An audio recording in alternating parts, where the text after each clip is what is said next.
I'm going to walk you through exactly what's happening on this island right now, why scientists are more worried about the color of smoke than the size of it, and why this specific volcano is capable of something almost no other volcano on Earth can do, killing a coastline with zero warning at all. Stay with me to the end, because the last part of this video is the part that should actually scare you. It's not about what already happened, it's about what nobody can promise won't happen next. This island is called Anak Krakatau. In Indonesian, that means child of Krakatoa. It's not a nickname, it's a literal description. This thing grew out of the wound left behind by its parent. In August of 1883, the original Krakatoa did something almost incomprehensible. It blew 2/3 of itself into the sky and dropped the rest into the sea, leaving behind a drowned pit in the ocean floor. Roughly 40 years later, magma started pushing up through that same drowned pit, and by 1930, a new island had broken the surface. Locals named it what it was, the child, still connected to the same furnace underground that destroyed its parent. This child isn't rock. Not really. Not yet. It's a pile. Every eruption stacks a little more loose ash and broken stone on top of what's already there, on a steep slope that runs straight down into deep water. Picture a landfill built on the edge of a cliff, getting taller every single year, with nothing holding it together but gravity and luck. That is the structure sitting in the Strait right now, actively growing again, right as you watch this. And here's something most people never think about. This island has grown back before, after collapsing before. Between 1930 and 2018, it added height at a rate of roughly 7 to 9 meters a year. That means every single year, this thing was rebuilding itself taller, on the same loose foundation, in the same spot, waiting. It did that for almost 90 years before the ground gave out from under it in 2018. And now, since 2018, it has been doing exactly the same thing all over again, rebuilding a fresh cone out of the same broken material, on the same unstable slope, inside the same drowned crater. It is quite literally reassembling the conditions for its own next failure. To understand why this current unrest is being taken so seriously, you have to understand what this volcano already proved it can do. In December 2018, a chunk of Anak Krakatau's flank gave way and slid into the sea. Not a huge explosion, not a colossal blast, just a collapse, a landslide essentially, underwater. But when tens of millions of tons of rock shove into an ocean all at once, the water has nowhere to go but out, in every direction, fast. There was no big earthquake before it hit. That's the detail that should sit with you. Every coastal community on Earth is trained the same way. If the ground shakes hard, you run to high ground, because a tsunami might be coming. That shaking is the alarm bell nature gives you. It buys you minutes. This wave skipped the alarm bell entirely. It was nighttime. It was the holidays, so beaches and coastal resorts were packed. People on the shoreline of Java and Sumatra had no shaking to warn them, no siren, nothing. The water simply arrived in the dark on top of them. 437 people died that night. Over 14,000 were injured. Tens of thousands lost their homes. On the small islands closest to the volcano, the water climbed the land to heights over 80 meters, more than 260 feet. On the populated mainland coasts, waves still reached 13 meters, well over 40 feet. Along the coastal towns of Kurita and Anyer on Java, and Kalianda on the Sumatra side, families who had gone to bed on a normal holiday night woke up to water already inside their homes. Survivors described hearing a strange roaring sound before anything hit, with no idea what it meant, because nobody had ever told them a tsunami could sound like that, with no earthquake attached to it. Rescue crews arriving the next morning found entire rows of beachfront hotels and homes reduced to broken frames, cars flipped and stacked against what was left of the walls, and debris scattered hundreds of meters inland from where the shoreline used to be. It took weeks to find and count the dead. And here's a detail people get wrong constantly, so let's kill it right now. You do not need a wall of water to die in a tsunami. Moving water just 1 meter deep, about 3 feet, can knock a grown adult flat and drown them because it isn't a wave breaking on a beach. It's the entire ocean shoving inland, and it keeps pushing, dragging cars, debris, and everything else with it. The waves in 2018 were several times taller than that lethal threshold. In the dark, with no warning. That is what this island has already done once, and it's the reason a small puff of ash today is treated like a 5-alarm signal instead of a curiosity. I want you to notice how it builds. In early June of this year, satellites picked up sulfur dioxide gas pouring off the volcano, along with a heat signature where there shouldn't have been one. By June 10th, there was an active hotspot glowing inside the crater itself. On June 18th and 19th, the shallow earthquakes underneath the volcano spiked hard, more than 50 a day. By June 26th, the volcano was pumping out gray, ash-loaded plumes that kept climbing in both frequency and intensity. Then, on July 2nd, it erupted, sending a dense gray-to-black ash column roughly 200 meters into the sky, drifting toward the northwest. Indonesia's geological agency didn't wait around. Within hours, they moved the alert from level 2 straight to level 3, Siaga, which translates to alert, the second highest tier on their 4-level scale. An exclusion zone now rings the crater, and officials have told fishermen, tourists, and climbers to get out and stay out. In the 90 days leading up to that spike, monitoring stations logged over 700 exhalation quakes, hundreds of low-frequency and hybrid earthquakes, over a dozen episodes of continuous tremor, and tilt meters on the island are showing inflation. That word matters. Inflation means the ground itself is swelling. Something underneath is pushing up and out, physically deforming the structure of the volcano. Scientists don't just count these quakes, they classify them, because different tremors come from different processes underground. Fracturing rock sounds different from magma forcing its way through cracks, which sounds different from gas and fluid rushing through the plumbing like water through a pipe.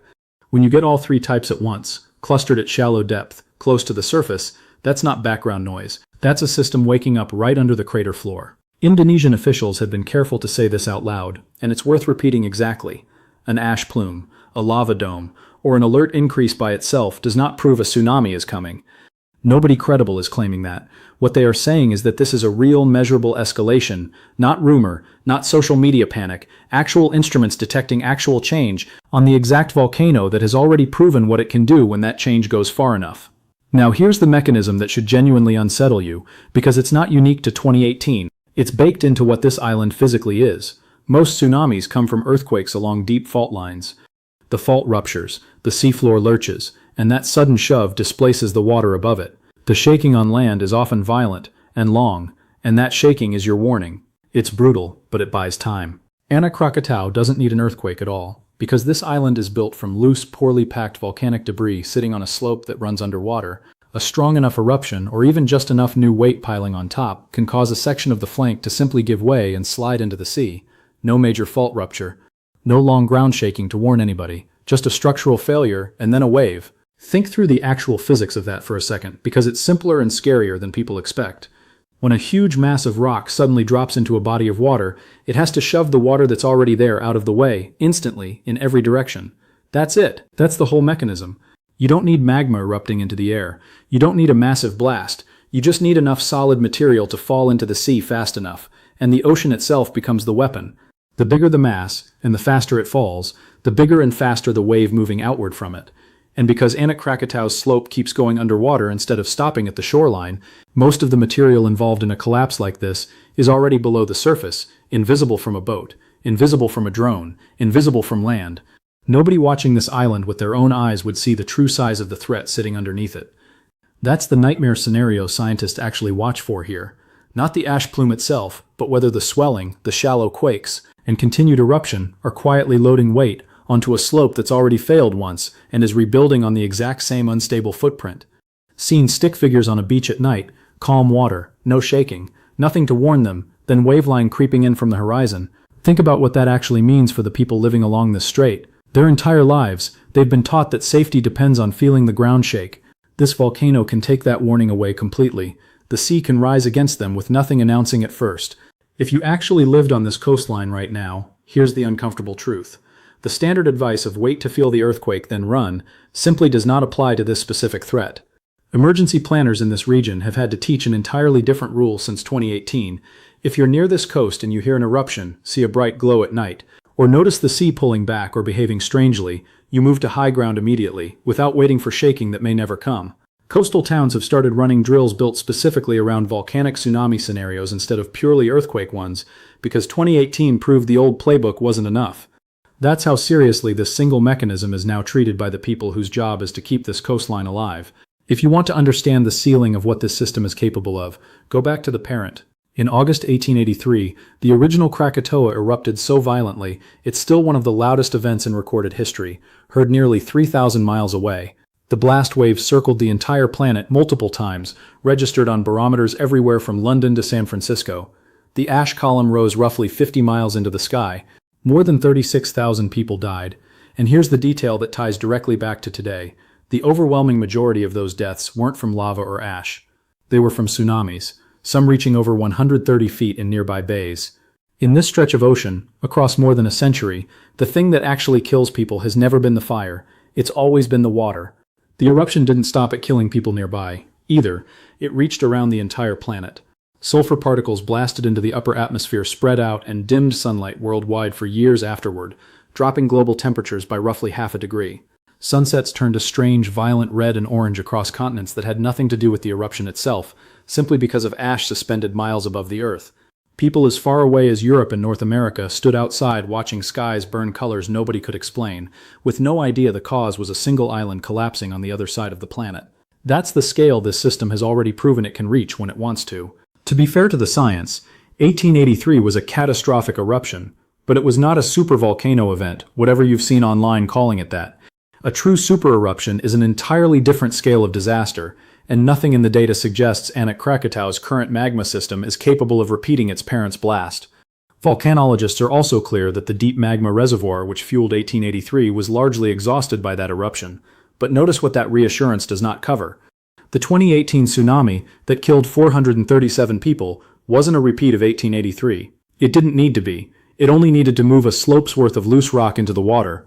The threat here was never about matching the parent's power.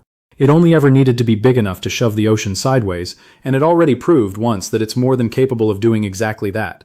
So what happens next? Nobody honest will tell you they know. What the monitoring teams will tell you is exactly what would change their answer. They're watching whether the ash columns keep growing in size and duration.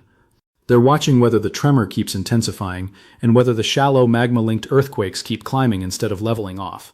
They're watching for visible incandescent lava breaking the surface at the crater. They're watching the tilt meters for continued inflation, because a structure that keeps swelling is a structure getting closer to a breaking point.